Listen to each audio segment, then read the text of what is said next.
찬송하리로다. 주 이스라엘의 하나님이여, 그 백성을 돌보사 속량하시며 우리를 위하여 구원의 뿔을 그 종 다윗의 집에 일으키셨으니, 우리가 원수의 손에서 건지심을 받고 종신토록 주의 앞에서 성결과 의로 두려움이 없이 섬기게 하리라 하셨도다. 오늘도 어둠과 죽음의 그늘에 앉은 자들에게 생명의 빛을 비춰주시고 그의 발들을 평강의 길로 인도하시는 하나님을 찬송합니다. 주의 말씀과 하나님의 은혜의 역사가 이 백성들 앞에 있사오니 오늘도 그 삼위 하나님을 찬송하며 주의 인도를 따르게 하여 주옵소서. 예수님 이름으로 기도하옵나이다. 아멘. 최근에 추석 인사 많이 받으셨죠? 한국이 어제 날짜가 추석이고 미국으로는 오늘입니다. 명절이 되게 되면 우리 안부를 주고받고 또 각각 모임이 있을 텐데, 우리가 할 수 있는 것은 그 모임 중에도 예배가 있고 또 주 안에서 나눔이 있고 참 그랬으면 좋겠습니다. 우리 명절에 만난 우리 모든 친지들이 하나님을 예배드리고 또 그 안에서 말씀을 나누고 사랑을 나누고 그런 은혜가 있게 해달라고 우리 함께 기도할 것입니다. 중요한 것은 하나님이 베푸신 이 민족의 오늘까지의 인도하심, 가을이면 오곡백과 다 풍성함을 주시는 그 하나님의 은혜를 이 백성들이 잊지 않았으면 참 좋겠습니다. 우리 합심으로 기도할 때 우리 고국과 및 우리 사랑하는 친지들 모두에게 이 하나님을 높여드리고 더 풍성한 은혜가 임하는 이 중추절이 될 수 있도록 우리 합심으로 함께 간절히 기도 올리겠습니다. 아버지 하나님, 하나님의 은혜와 하나님의 인도를 감사를 드립니다. 주의 은혜를 입은 백성들이 어디에서나 우리 주님을 예배하며 주님의 사랑을 나누기를 간절히 원합니다. 우리 고국의 추석으로 명절을 지낼 때에 아버지 하나님 그곳에서 자정하시고 백성들의 예배를 기쁘게 받으시는 하나님을 찬송합니다. 우리 부모 형제 자녀들 그곳에서 주 안에서 우리 하나님을 높이고 아버지 하나님의 은혜와 사랑 가운데 서로 덕담을 나누는 아름다운 중추절이 되기를 간절히 원합니다. 이 민족을, 우리 조국을 오늘까지 있도록 인도하신 하나님의 은혜에 감사하고 아버지 하나님이 가을에 주님께서 주시는 그 소출과 및 모든 것들로 인하여 주님을 감사하기를 원합니다. 아버지 하나님, 모든 우상과 분열과 나눔과 다툼들이 다 사라지게 하시고 아버지 하나님의 귀한 말씀만이 이 모두를 주장하여 주시기를 간절히 원합니다. 그곳에 주의 구원의 역사가 충만하게 일어나게 하시고 온 가족들이 비전으로 하나님의 영원한 나라와 아버지 하나님의 영광을 나타내게 하여 주옵소서. 복음을 확장시키게 하시고 사명을 감당하는 귀한 하나님의 공동체들이 다들 될 수 있도록 모든 교회와 성도들 또 믿지 않는 그런 백성들에게까지 하나님의 은혜가 나타나게 하여 주시옵소서. 이 백성들의 기도를 받으셔서 아버지 하나님의 영광, 하나님의 구원, 하나님의 역사를 나타내심을 진심으로 감사를 드립니다. 오늘도 주의 말씀이 있고 하나님의 그 언약을 따라 살게 하시는 우리 주님께 찬송과 영광을 드리고 예수님 이름으로 감사하며 기도하옵나이다. 아멘. 아멘. 오늘은 신약입니다. 디모데전서입니다. 디모데전서 1장 1절로 11절까지의 말씀입니다. 337쪽입니다. 1장 1절로 11절까지를 합독하십니다. 우리 구주 하나님과 우리의 소망이신 그리스도 예수의 명령을 따라 그리스도 예수의 사도된 바울은 믿음 안에서 참 아들 된 디모데에게 편지하노니, 하나님 아버지와 그리스도 예수 우리 주께로부터 은혜와 긍휼과 평강이 내게 있을지어다. 내가 마게도냐로 갈 때에 너를 권하여 에베소에 머물라 한 것은 어떤 사람들을 명하여 다른 교훈을 가르치지 말며 신화와 끝없는 족보에 몰두하지 말게 하려 함이라. 이런 것은 믿음 안에 있는 하나님의 경륜을 이름보다 도리어 변론을 내는 것이라. 이 교훈의 목적은 청결한 마음과 선한 양심과 거짓이 없는 믿음에서 나오는 사랑이거늘 사람들이 이에서 벗어나 헛된 말에 빠져 율법의 선생되려 하나 자기가 말하는 것이나 자기가 확증하는 것도 깨닫지 못하는도다. 그러나 율법은 사람이 그것을 적법하게만 쓰면 선한 것임을 우리는 아노라. 알 것은 이것이니 율법은 옳은 사람을 위하여 세운 것이 아니요 오직 불법한 자와 복종하지 아니하는 자와 경건하지 아니하는 자와 죄인과 거룩하지 아니한 자와 망령된 자와 아버지를 죽이는 자와 어머니를 죽이는 자와 살인하는 자며 음행하는 자와 남색하는 자와 인신매매를 하는 자와 거짓말하는 자와 거짓 맹세하는 자와 기타 바른 교훈을 거스르는 자를 위함이니 이 교훈은 내게 맡기신 바 복되신 하나님의 영광의 복음을 따름이니라. 아멘. 이 시대가 사실은 카톡도 그렇고요. 우리 정규 뉴스를 봐도 거짓이 판을 칩니다. 사실 거짓 뉴스가 이 소식들이 판을 치면 사람은 사회는 다 혼란스러워지지 않습니까? 도대체 이런 일이 왜 벌어지는가? 가끔은 우리가 아프가니스탄에 무슨 회교권에 모슬렘권에 수많은 선교사가 어려움을 당합니다. 별 중보기도 합시다. 이상한 카톡들이 막 돌아다니는데 그때마다 저는 이거 몇 년 전 거고 스팸입니다. 이거 알려드리느라고 바빠요. 좀 더 확인하고 이런 것들을 이제 나누면 참 좋겠는데 이게 잘 안 되죠. 너무 급하니까 급한 마음에 중보해달라고 막 퍼나르잖아요. 예, 왜 이런 일이 벌어지죠? 예, 그 모든 배경에는 사단입니다. 이런 거짓 뉴스, 심지어는 복음도 거짓 복음을 가지고 교회와 성도들을 공격하지요. 이 마지막 때는요, 이게 너무너무 중요합니다. 그래서 우리 교회가 성경 공부 7단계 쭉 할 때 미션 능력 기도 바로 앞에 뭘 하냐면 십자가 복음이라는 걸 합니다. 1, 2권인데요. 거의 한 1년 가까이 공부를 하거든요. 매주 한 번씩 해도. 거기 보면 너무너무 확실한 복음이 거기 있습니다. 여러분들이 나중에 그 공부를 좀 했으면 좋겠습니다. 자, 오늘 드디어 신약에 들어왔는데 신약 성경이 몇 권이죠? 예, 27권입니다. 구약은요? 3, 9, 27 이렇게 외우면 되겠죠? 예. 그런데 구약이 39권이라도 분량이 너무 많습니다. 신약은 27권이라 짧아요. 그래서 복음은 신약에 아주 엑기스가 있는데 이거를 어떻게 조율을 하나. 제가 생명의 삶 지필진이라면 신약을 짧게 끊어서 많이 할 텐데 이런 생각도 해보지만 여러분들이 생명의 삶으로 큐티를 해보면 알겠지만 보통 한 6년 주기로 이게 한 바퀴를 돕니다. 그렇게 돌아야 돼요. 그래야 이게 어느 정도 균형 감각을 가지고 신구약 전체를 훑어보는 이런 과정을 거칠 수가 있습니다. 예전에 저는 매일 성경이라고 있어요. 성서 유니온에서 나오는 그걸 가지고 오랫동안 했었죠.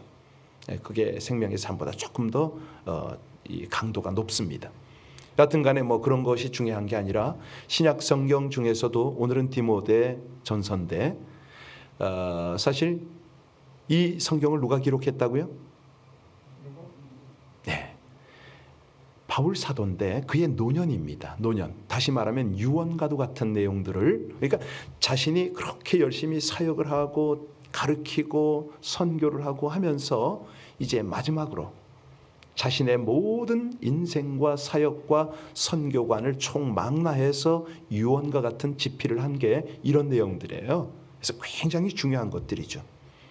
자, 오늘 이 디모데 전서를 누구에게 보냈습니까? 예, 디모데에게. 디모데는 누굽니까?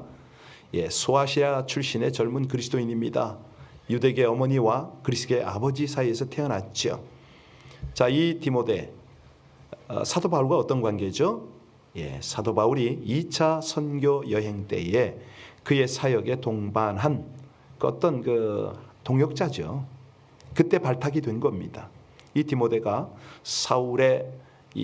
바울의 여러 서신에 보면 공동 발신인으로 언급될 정도로 아주 굉장히 깊은 동역 관계였습니다.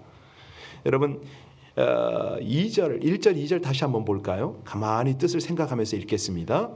우리 구주 하나님과 우리의 소망이신 그리스도 예수의 명령을 따라 그리스도 예수의 사도된 바울은 믿음 안에서 참 아들 된 디모데에게 편지하노니 하나님 아버지와 그리스도 예수 우리 주께로부터 은혜와 긍휼과 평강이 내게 있을지어다. 그리고 이제 3절에 보면 이제 마게도냐 이야기가 나와요. 내가 마게도냐에 갈 때 너를 권하여 에베소에 머물게 한 것이라고 이제 이 편지의 배경을 쭉 씁니다. 여러분, 에베소가 어딘지 지지난주에 들으셨는데 혹시 기억하시나요? 예. 우리 황영화 목사님이 오셔서 그 에베소에서 당신이 터키 사역한 거 쭉 얘기했죠. 예. 거기입니다. 이 에베소 교회가요, 지금도 터가 남아 있어요. 여기에서 목회적으로 잘 사역을 할 수 있도록 이 목회 지침서를 바로 이 디모데전서를 써서 넘겨준 겁니다. 사실은요, 이때가 언제냐면 시기적으로는 바울 사도가 3차 전도 여행의 끝 무렵입니다. 그때 1차, 2차, 3차 전도 여행을 해서 이제 어느 정도 안정이 됐을 것이라는 생각을 가지고 교회를 돌고 그랬는데, 아니 이 에베소 교회는 바울 사도와는 뗄 수가 없어요. 왜냐하면 여기서 한 3년 정도 사역을 했거든요. 목회를 했어요. 그런데 이 교회에 거짓 교사들이 출연했다는 겁니다. 이 병행되는 내용이 어디냐면 사도행전 20장에 나옵니다. 여러분들이 이 새벽에 말씀을 듣는 분들은 굉장히 그 수준이 있으시기 때문에 이 원론적인 강론을 하거든요. 강해 설교를 깊게 해요. 특별히 신약은 그렇게 해야 됩니다. 그래야 여러분들이 깊이 있게, 그러면서 동시에 이 바른 복음을 따라올 수가 있습니다. 제가 하나 권해드리고 싶은 게 있어요. 뭐냐면 B 시리즈라는 걸 혹시 들어보셨어요? B 시리즈, BEE인데요. 이게 이제 그 사실은 선교지, 특별히 공산권 지학 교회에 있는 성도들에게 티칭을 위해서 가르치는 교재가 있습니다. 저도 중국에 있을 때 이걸 사용을 했는데요. 일반 이 자유로운 나라에 있는 성도들에게는 이게 잘 보급이 안 됩니다. 이게 왜 중요하냐면 성경을 성경으로 풀어내는 건데요. 이 가령 디모데전서다. 그러면 이 디모데전서 1장의 배경이 사도행전 20장과 연결이 됩니다. 이렇게 가르쳐요. 사도행전 20장에 딱 가면은 예를 들어서 29절 30절에 보면 그런 내용이 있어요. 내가 떠난 후에 사나운 이리가 여러분에게 들어와서 그 양떼를 아끼지 아니하며 또한 여러분 중에서도 제자를 끌어 자기를 따르게 하려고 어그러진 말을 하는 사람들이 일어날 줄을 내가 아노라. 사도행전 20장이라고 그랬잖아요. 이 에베소 교회를 염두에 두고 그 글을 쓴 거죠. 그 말을 한 거죠. 그러니까 이 짝이 탁탁 맞는데 성경이 이렇게 깊이 있게 열리는 게 있습니다. 여하튼 간에 1세기 교회를 위협했던 거짓 선지들이 있어요. 그 중에서도 이제 영지주의, 나중에 자세히 설명하겠습니다. 자, 그런 어떤 거짓 세력들이 이제 그냥 공격하는 게 아니에요. 유대교의 배경을 가지고 공격을 하네요. 그러니까 이 초신자들이 딱 들을 때, 특히 유대교 출신들이 들을 때는 다 맞아. 완전히 헷갈리는 거죠. 바울 사도가 여기서 분명히 하는 게 있습니다. 여러분 헷갈리지 마십시오. 우리의 소망은 하나입니다. 그 소망이 뭐라고 그랬죠? 1절 2절에 보니까 영원한, 절대 변하지 않고 절대 흔들리지 않는 소망이 누구라고요?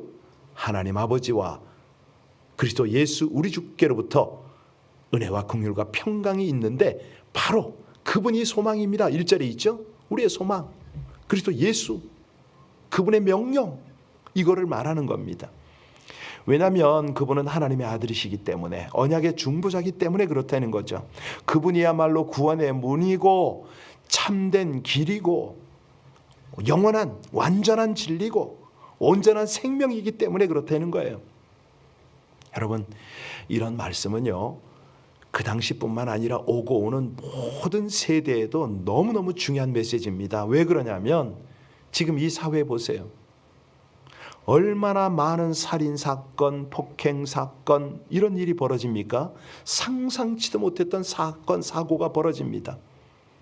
이럴 때 언제 우리가 어떻게 될지 모릅니다. 자연재해는 물론이고 어떤 인위적인 그런 사건, 사고들을 볼 때에 우리에게 뭐가 위로가 됩니까? 뭐가 소망이 있겠습니까? 지금 이 본문에는 이 사건 사고가 교회 안에 들어온 거잖아요.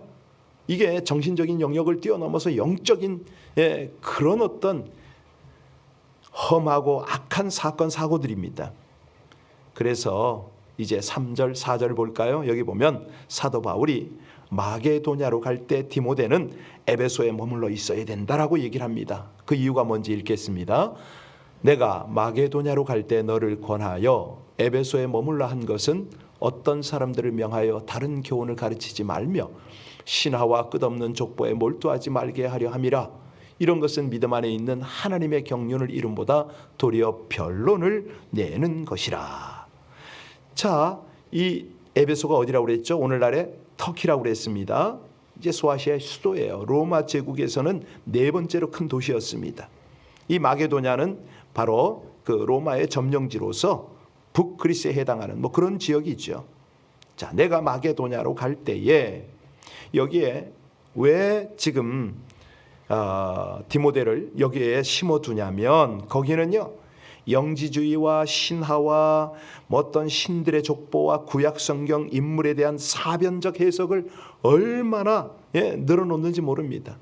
여러분 그 신천지가 성경 어떻게 해석하는지 아시죠? 옛날에는 JMS라고 정명석이라고 있었습니다.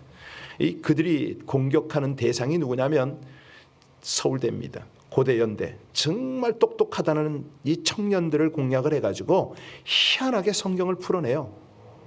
꼭 맞는 것 같아요. 저도 JMS, 신천지 이런 쪽에 그 이단들하고도 이제 몇 번 대화를 하고 그래서 내용을 대충은 아는데 교인들이요, 이 당시 초대교회 교인들이 사도 바울의 가르침과 다른 거짓 교사들의 가르침을 따르면 어떻게 되느냐? 믿음 안에서 하나님의 청지기가 되어서 하나님의 뜻을 충실하게 받드는 일보다 쓸데없는 논쟁을 합니다. 오늘날도 이게 너무 많아요. 참 안타깝습니다. 교회 안에서요, 나름대로 잘 믿는다, 봉사 좀 한다는 사람들이 꼭 쓸모없는 이런 데 논쟁에 빠집니다. 5절 한번 볼까요? 5절에 그 말씀이 있는데요. 5절 같이 봅니다. 이 교훈의 목적은 청결한 마음과 선한 양심과 거짓이 없는 믿음에서 나오는, 자, 사도 바울이 하나님의 말씀을 통해서 교훈하는 목적이 뭐라고요? 한마디로 하면요, 맨 끝에 그렇습니다. 그거예요. 그거. 율법의 목적이 바로 이겁니다. 율법의 목적. 우리가 신앙생활의 목표로 삼아야 되는 게 뭐다? 사랑입니다. 그러니까 믿음의 본질이 뭐냐? 여러분 늘 말씀드리지만 형식이 중요합니까? 본질이 중요합니까? 예. 그러니까 비본질, 곧 형식이라는 건요, 이 컵입니다. 컵이 왜 필요하죠? 예쁘게 하려고요? 아닙니다. 컵의 목적은 물을 담아내는 거잖아요. 그러니까 물이 중요합니까? 컵이 중요합니까? 그렇죠. 그거예요. 신앙생활이 바로 그겁니다. 우리의 신앙생활은 내용이 중요하잖아요. 내용이 뭐죠? 사랑이다 이거죠. 사랑. 자, 이건 율법입니다. 율법이라는 그릇에 내용을 담아요. 그 담긴 게 뭐라고요? 사랑인 거죠. 이거를 우리가 다시 말하면 우리 신앙생활은 하나님 사랑, 이웃 사랑인데, 하나님을 알고 알되 머리로 아는 게 아니라 체험으로 알고 친밀하게 사랑의 교제를 나누는 게 이게 신앙생활인데, 괜히 보면 쓸데없는 교리를 가지고 따지고 난리가 나네요. 지금 여기 선한 마음과 선한 양심, 거짓이 없는 믿음에서 나오는 사랑, 이걸 말하는데요, 이거는 예수 그리스도의 복음을 받아들임으로써 회복해야 되는 마음을 말하는 겁니다. 양심을 회복하라는 거예요. 믿음 생활할 때 거짓 없이 하라는 거죠. 예, 이것이야말로 사랑을 이룰 수 있다, 이거 아니겠습니까? 사랑이라는 내용이, 이 말씀이 우리 삶에서 가장 가치 있는 것으로 자리를 잡아야 되는데, 자, 이것 때문에 우리가 새벽 예배를 드리잖아요. 신앙생활 하잖아요. 6절, 7절 같이 보겠습니다. 사람들이 이에서 벗어나 헛된 말에 빠져 율법의 선생이 되려 하나, 자기가 말하는 것이나 자기가 확정하는 것도 자기도 모르고 떠들어댄다는 거예요. 무슨 뭐가 어떻고 저쩌고 무슨 설교가 어떻고, 참, 그러니까 이런 걸 보면서 이 에베소 교회 안에 거짓 교사들의 영향이 얼마나 크다. 그들이요 뭐 하냐면 늘 율법을 들먹거립니다. 그 율법을 자기 멋대로 해석을 해요. 자의적으로 적용을 해요. 그런데 자기들이 무슨 소리 하는지 몰라. 여러분, 율법이 뭐고 율법주의가 뭐죠? 헷갈리죠? 나중에 다 알려드릴게요. 하나하나. 이번 디모데 전후서 강의하면서 다 알려드릴 겁니다. 율법이 나쁘나요? 좋으나요? 좋은 거예요. 선한 거예요. 왜 선하죠? 오늘 뒤에 나와요. 그러니까 이렇게 가장 기본적이고도 정석으로 갈 수 있는 이런 깨달음이 있는데 이걸 가지고 꽈요. 그러고서 마치 뭐 세상에 없는 신학을 논쟁하는 것처럼. 여기 사도 바울이 율법은 뭐라고 그랬냐면 범법자들을 고소하는 것이지 복음을 따르는 이들을 고소하는 것이 아니다. 아주 핵심을 이야기했습니다. 거짓 교사들이 말하는 건 뭐냐면 계명을 가지고 말장난을 한다는 거예요. 하나님이 맡기신 영광의 복음에서 나오는 바른 교훈만 좀 이야기하면 좋은데 8절 볼까요? 8절 같이 읽겠습니다. 그러나 율법은 사람이 그것을 적법하게만 쓰면 선한 것임을. 자, 율법이 선하다고 분명히 말했습니다. 율법은 뭐냐면 한마디로 죄를 알게 하는 거잖아요. 죄를 알게 하는 거예요. 그러니까 불법한 자와 복종하지 아니하는 자와 경건치 아니하는 자, 죄인과 거룩하지 아니한 자, 망령된 자와 이런 자를 구분하는 거예요. 이게 율법이라는 거죠. 그래서 우리 모두가요, 율법의 행위로 의롭다함을 얻는다 아니다. 못 얻어요. 못 얻습니다. 우리는 어떻게 의롭다함을 얻죠? 믿음으로. 그러니까 그러면 우리 예수님이 오셔서 율법을 완성했다고 했는데 예수님이 다 완성했으니까 율법이 폐기됐느냐? 아닙니다. 이런 거 헷갈리면 안 돼요. 예. 그러니까 율법이 뭐죠? 뭘 보고 율법이라고 그러죠? 하나님의 말씀이거든요. 그러면 하나님의 말씀이 왜 주어졌느냐? 택한 백성을 위해서 주어진 선물입니다. 아니, 이 말씀은요, 말씀을 따르는 거는 내가 하나님의 백성입니다, 하나님의 성도입니다, 이 표지거든요. 그래서 이걸 적법하게만 쓰면 선한 겁니다. 그러면 율법을 어떻게 하는 것이 적법하게 쓰는 거냐? 어떻게 하는 게 적법하게 쓰는 겁니까? 율법의 의도, 의미를 바르게 아는 겁니다. 이거를 바르게 알아야 돼요. 율법의 본질이 뭐냐? 이걸 알아야 돼요. 우리가 주 예수 그리스도의 말씀을 이해해야 되잖아요. 그러니까 이 말씀을 이해하는 것은 그냥 이해되는 게 아닙니다. 조명이 되어야 되는데 예수님이 조명이 되어야 됩니다. 그러면 율법이 뭔지 참뜻을 알게 되거든요. 자, 율법의 완성은 뭐라고 그러죠? 사랑입니다. 사랑. 그러니까 이 사랑을 모를 때는 위선, 온갖 범죄 이게 나타나죠. 그게 9절과 10절이거든요. 9절과 10절 같이 읽을까요? 알 것은 이것이니 율법은 옳은 사람을 위하여 세운 것이 아니요 오직 불법한 자와 복종하지 아니하는 자와 경건하지 아니한 자와 죄인과 거룩하지 아니한 자와 망령된 자와 아버지를 죽이는 자와 어머니를 죽이는 자와 살인하는 자며 음행하는 자와 남색하는 자와 인신매매를 하는 자와 거짓말하는 자와 거짓 맹세하는 자와 기타 바른 교훈을 거스리는 자들을 위함이다. 이걸 분명히 알으라는 거예요. 여러분, 이렇게 무슨 교리가 뭘 하는 게 아니에요. 율법이 주어진 것은 참된 사랑을 모르거나 참된 사랑이 없기 때문에 이게 주어졌다. 이 말로 이해하면 됩니다. 여러분, 날이 갈수록 세상은요 정말 복잡 요란합니다. 요사스럽습니다. 정신 바짝 차리지 않으면 미혹되기 쉬운 세상이거든요. 그러니까 이 사단의 괴계 자체가 아주 교묘한 말로 예수 그리스도와 그의 복음을 변질시킵니다. 그래서 우리가 정신 바짝 차리지 않으면 우리 주변에서 교회가 어떻다, 뭐가 어떻다 이렇게 말하는데요, 나도 모르게 휩쓸려 들어가요. 그러면 은혜 다 잃어버립니다. 사랑 다 놓쳐요. 신앙생활이 완전히 파괴가 되는 겁니다. 자, 오늘 마지막 절 한번 볼까요? 11절 같이 읽겠습니다. 이 교훈은 내게 맡기신 바 복되신 하나님의 영광의 복음을 자, 이거를 자기에게 맡겼다. 무슨 말이죠? 만들어낸 거 아니라는 겁니다. 하나님이 어떤 하나님이다? 복되신 하나님이다. 하나님의 복음의 교훈을 따르면 복되지 않을 수가 없다, 이 말입니다. 그가 전한 복음은 어떤 복음이더라? 하나님의 영광의 복음이다. 그러니까 이 복음대로 따라가면, 교훈대로 가면 하나님의 영광을 누리지 않을 수가 없다, 이 말 아닙니까? 그러니까 늘 말씀드리지만 우리가 예배 드리잖아요. 하나님을 영광스럽게 한다고요? 아니라니까요. 우리가 하나님을 영광스럽게 하려고 노력을 하면 하나님은 그 영광을 우리에게, 그렇죠, 이게 예배예요.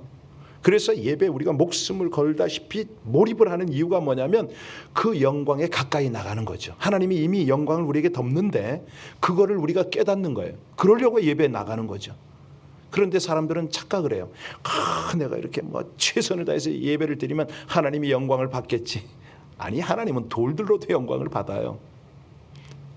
우리에게 영광을 입히시기 원해서 예배가 우리를 살리거든요.